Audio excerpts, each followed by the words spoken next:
Hi, I'm Diana Mohyi, attorney at law, a New York City-based family law attorney, here to answer another family law question.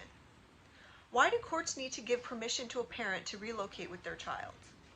There are three main reasons to this: interference with parenting time, disruption to the child, and imposing a burdensome expense on the parent who does not have custody.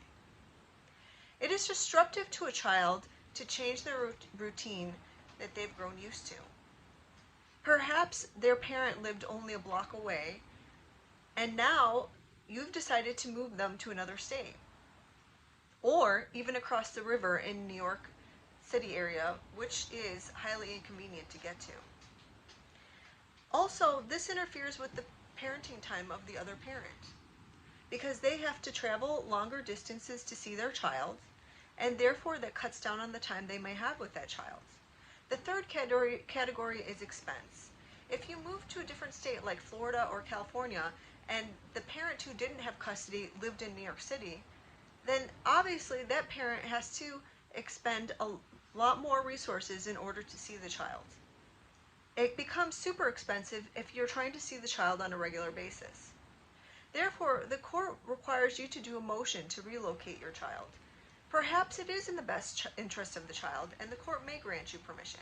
For example, if you lost your job and you just can't find one, but you could go to Florida where expenses can be far less, then that might make sense. Also, you may have family in another state, and that child would have the benefit of that extended family around them.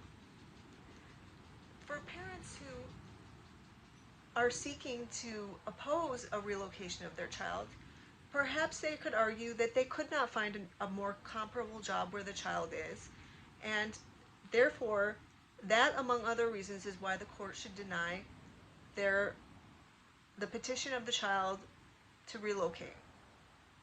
If you are seeking to relocate your child or would like to have advice about how to oppose such a motion, please contact me, Diana Mohyi, attorney at law, to provide you reliable counsel on this matter.